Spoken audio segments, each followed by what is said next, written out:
صدق الله مولانا العظيم وصدق رسوله النبي الكريم ونحن على ذلك لمن الشاهدين والشاكرين والحمد لله رب العالمين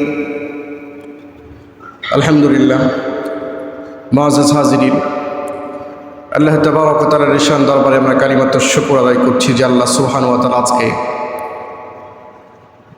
এই পবিত্র শাওয়াল মাসের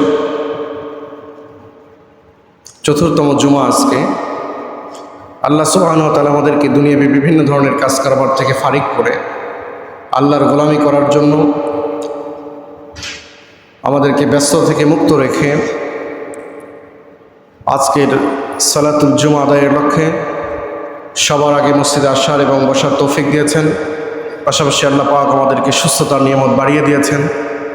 আমরা সুস্থ আছি, ভালো আছি, এই জন্য সেই মহান মালিকের দরবারে সমস্যার আওয়াজটা উঁচু করে আল্লাহ পাককে রাজি খুশি করার জন্য আমরা কালিমাতুশ শুকর আদায় করছি। জোরে সে বলছে আলহামদুলিল্লাহ। লক্ষ লক্ষ দুরুদ এবং সালাম বর্ষিত হোক প্রিয় নবী আকা ইনামদার তাজদারি মদিনা জনাবে মুহাম্মদুর রাসূলুল্লাহ সাল্লাল্লাহু আলাইহি ওয়া আলিহি ওয়াসাল্লামের উপর। সম্মানিত ভাইরা, পুরা পৃথিবীতে আমরা যা কিছু দেখছি দুনিয়া সৃষ্টি হওয়ার পর থেকে নিয়ে কিয়ামত অবধি যা কিছু আসবে পৃথিবীতে এবং এই পৃথিবীতে যারা বসবাস করবে সব কিছুর খালেক একজন, তিনি হলেন আল্লাহ। পৃথিবীতে এমন কোনো মাখলুক নাই যে মাখলুকের তকদির আল্লাহ পাক নির্ধারণ করে দেননি।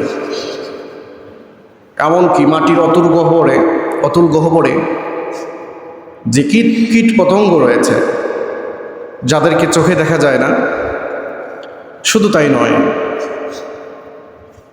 যাদের চিন্তা পৃথিবীর কোনো মানুষও করে শেষ করতে পারবে না, এমনও কীট আছে, এমনও ছোট ছোট প্রাণী রয়েছে যাদেরকে এই দুই চোখে দেখার কোনো শক্তি আমাদের নেই। তার রিজিকের ব্যবস্থাও করে রেখেছেন আল্লাহ সুবহানাল্লাহ বলেন। অতএব এই পৃথিবীর ভারসাম্য বজায় রেখেছেন আল্লাহ। কিয়ামত অবধি আল্লাহ পাক এই ডিসিপ্লিন, নিয়মানুবর্তিতার মাধ্যমে পৃথিবীর ভারসাম্য বজায় রাখবেন। পৃথিবীবাসীদেরকে আল্লাহ পাক হায়াত নামের একটা বস্তু দিয়েছেন। এই হায়াতটা সময় এবং টাইমের সাথে একবারে ওতপ্রোতভাবে জড়িত আছে।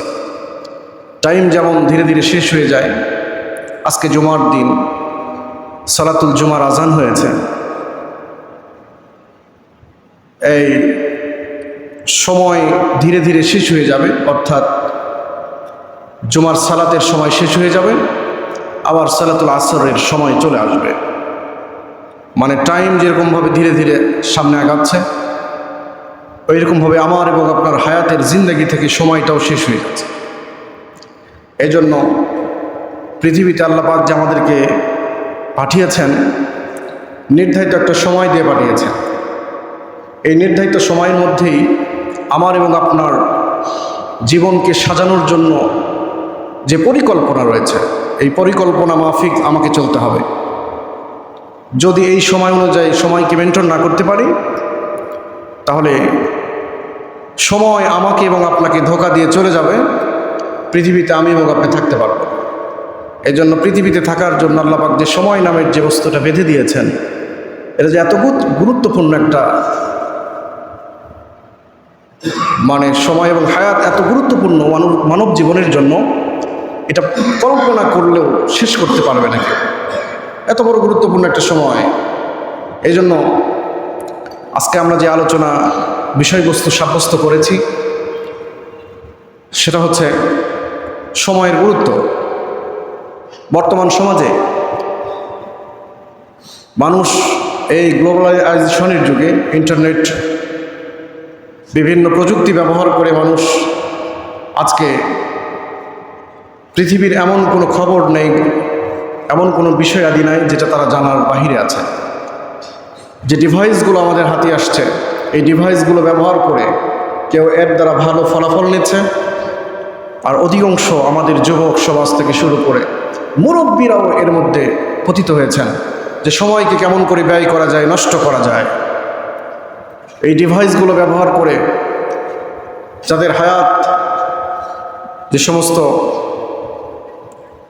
যে সমস্ত মুরব্বনী আজমরা সময়কে পার করার জিনিস খুঁজে পাচ্ছেন না, কিভাবে সময়কে কাটানো যায় এটা খুঁজে পায় না, তারা এগুলো ডিভাইসকে মন্দ কাজের মধ্যে নিয়োগ করে সময়কে এরম ক্ষেপণ করছেন।